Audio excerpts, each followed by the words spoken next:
आज 26 जून 2026 है। दिन है शुक्रवार और मेरा नाम है प्रदीप शुक्ला। ये वीडियो सिर्फ एजुकेशनल पर्पज है। ना मैं कोई भी स्टॉक खरीदने की सलाह देता हूँ और ना ही बेचने की। आप जिस भी कंपनी में अपना पैसा लगाएं, खुद रिसर्च करें, एनालाइज करें, अपने फाइनेंशियल एडवाइजर की राय लें, तब जाकर ही अपना पैसा किसी भी कंपनी पे लगाएं। आज बात जुपिटर वैगन के बारे में, क्योंकि इस कंपनी ने एक्सचेंज को बताया है कि कंपनी को 264 करोड़ के ऑर्डर मिले हैं, जिसकी बात हम आगे करेंगे। साथ ही साथ बता दूं, ये कंपनी अपने शेयर होल्डर्स को लॉन्ग टर्म में एक अच्छा खासा रिटर्न दे रही है। तो बात आज जुपिटर वैगन के बारे में। अभी ही कंपनी ने एक्सचेंज को बताया कि कंपनी को JSW रेल लॉजिस्टिक और सेंट्रल वेयरहाउसिंग कॉरपोरेशन से, दोनों ही कंपनियों से मिलाकर 264 करोड़ के ऑर्डर मिले हैं, जिसमें JSW रेल लॉजिस्टिक ने इस कंपनी को 122.88 करोड़ का ऑर्डर दिया है। इसके तहत कंपनी को 5 BFNSM1 रैंक और BVCM वैगन तैयार करने हैं। तैयार करके सप्लाई भी करना है कंपनी को। साथ ही साथ ये जो ऑर्डर है उसको पूरा करना है कंपनी को सिर्फ और सिर्फ 7 महीने में।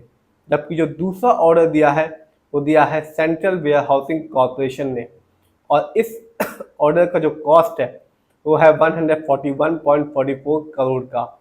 इसके तहत जो कंपनी है उसको 8 BCSS रैंक तैयार करने हैं और कंपनी को डिलीवर भी करना है, और इसका जो काम पूरा करना है कंपनी को वो है 1 साल में।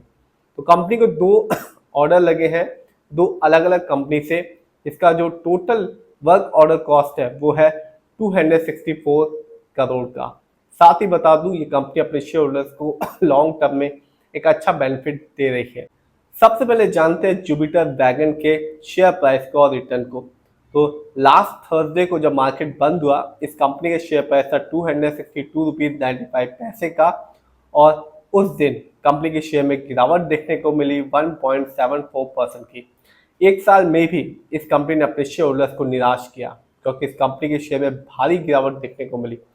31.57% की गिरावट देखने को मिली 1 साल में। यानी आज से ठीक 1 साल पहले इस कंपनी का जो शेयर प्राइस था वो था 387 रुपीज 60 पैसे का, जो आज के दिन है 262 रुपीज 95 पैसे। तो जिसने भी 1 साल पहले इस कंपनी में पैसा लगाया होगा उसे तो इस कंपनी ने निराश किया पूरी तरीके से, लेकिन 5 साल में इस कंपनी ने अपने शेयर होल्डर्स को कह सकते हैं कि मालामाल किया है, क्योंकि 5 साल में इस कंपनी का जो रिटर्न था वो रहा 792% का। यानी आज से ठीक 5 साल पहले इस कंपनी के शेयर पैसा 40 रुपये 80 पैसे का, जो आज के दिन मिल रहा है 262 रुपीज 95 पैसे का। तो 1 साल में तो निराश किया इस कंपनी ने, लेकिन 5 साल में इस कंपनी ने अपने शेयर होल्डर्स को मालामाल किया, क्योंकि 40 रुपए का शेयर प्राइस आज के दिन है 262 रुपीज 95 पैसे। और जिसने भी एक अच्छी खासी शेयर की क्वांटिटी ली होगी, यानी कि अच्छा खासा पैसा लगाया होगा और 5 साल तक वेट किया होगा, इस कंपनी ने माला माल किया है। क्योंकि आपको बेनिफिट तभी होगा, एक तो आप वेट करते हैं, दूसरा आप अच्छा अमाउंट लगाते हैं शेयर की, अच्छी खासी क्वांटिटी लेते हैं, तभी आपको शेयर मार्केट से एक अच्छा खासा बेनिफिट देखने को मिलेगा। जानते हैं इस कंपनी के स्टॉक के परफॉर्मेंस को। तो 1 साल में इस कंपनी का जो हाईएस्ट शेयर प्राइस गया वो गया 393 रुपीज 60 पैसे का, जबकि 1 साल में इस कंपनी का लोएस्ट शेयर प्राइस आया 235 रुपीज 65 पैसे का।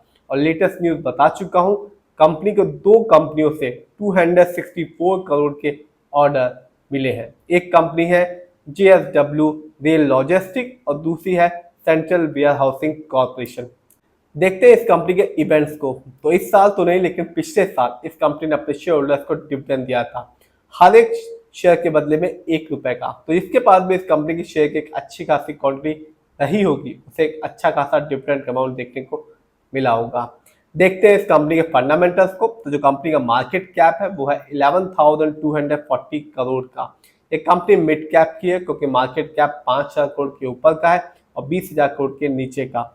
पीबी रेशियो 3.77 है। शेयर मार्केट में एक अच्छा पीबी रेशियो कहलाता है 1 या तो बिलो 3। इंडस्ट्री पी 44.23 है। शेयर मार्केट में एक अच्छा इंडस्ट्री पे कहलाता है 20 से लेकर 25 के बीच में। ये बताता है जो कंपनी के स्टॉक है मार्केट में कैसा परफॉर्म कर रहा है, क्या वो बहुत ज़्यादा महंगा तो नहीं हो गया शेयर मार्केट में, क्या वो बहुत ज़्यादा सस्ता तो नहीं हो गया शेयर मार्केट में। डेब्ट टू इक्विटी 0.33 है। आप भी देख सकते हैं इस कंपनी पर लोन कर्ज नहीं है। इस कंपनी का जो आरओई है वो है 5.74% का, कम है, क्योंकि शेयर मार्केट में एक जो अच्छा आरओई कहलाता है वो होता है 15% से लेकर 20% के बीच में। और मेरा मानना है कि आप जब भी किसी भी कंपनी के फंडामेंटल्स को देखें तो आरओई जरूर चेक करें, क्योंकि ये बताता है कंपनी कैसे आपके पैसे को इस्तेमाल कर रही है।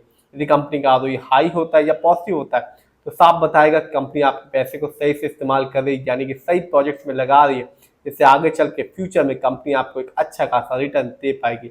यदि कंपनी का आरओई कम होता है, नेगेटिव होता है, तो साफ बताएगा कि कंपनी आपके पैसे को सही से इस्तेमाल नहीं कर पा रही, जिससे रिटर्न पाने की जो पॉसिबिलिटीज होती है लॉन्ग टर्म में वो बहुत ही कम हो जाती है।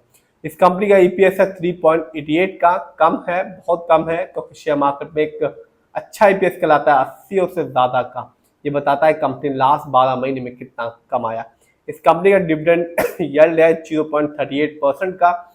शेयर मार्केट में अच्छा डिविडेंड यील्ड कहलाता है 2% से लेकर 6% के बीच में, और हाई डिविडेंड यील्ड हमेशा अच्छा माना जाता है। इस कंपनी का बुक वैल्यू है 69.69 का और कंपनी का फेस वैल्यू है 10। जानते हैं इस कंपनी के फाइनेंशियल कंडीशन को। तो मार्च क्वार्टर में इस कंपनी का जो रेवेन्यू रहा वो था 789 करोड़ का, जबकि 2025 में इस कंपनी का ईयरली रेवेन्यू था 4008 करोड़ का। प्रॉफिट मार्च क्वार्टर में इस कंपनी का प्रॉफिट था 27 करोड़ का, जबकि 2025 में इस कंपनी का ईयरली प्रॉफिट था 380 करोड़ का। देखते हैं किसका कितना पैसा जुपिटर वैगन में लगा हुआ है। तो साफ है प्रमोटर की होल्डिंग सबसे ज्यादा है। प्रमोटर की जो होल्डिंग है वो है 68.31% की। रिटेलर यानी कि हम लोग का पैसा इस कंपनी में लगा हुआ है 17.08% का। एफआईआई यानी कि विदेशी निवेशक जिनका पैसा इस कंपनी में लगा हुआ है 13.83% का।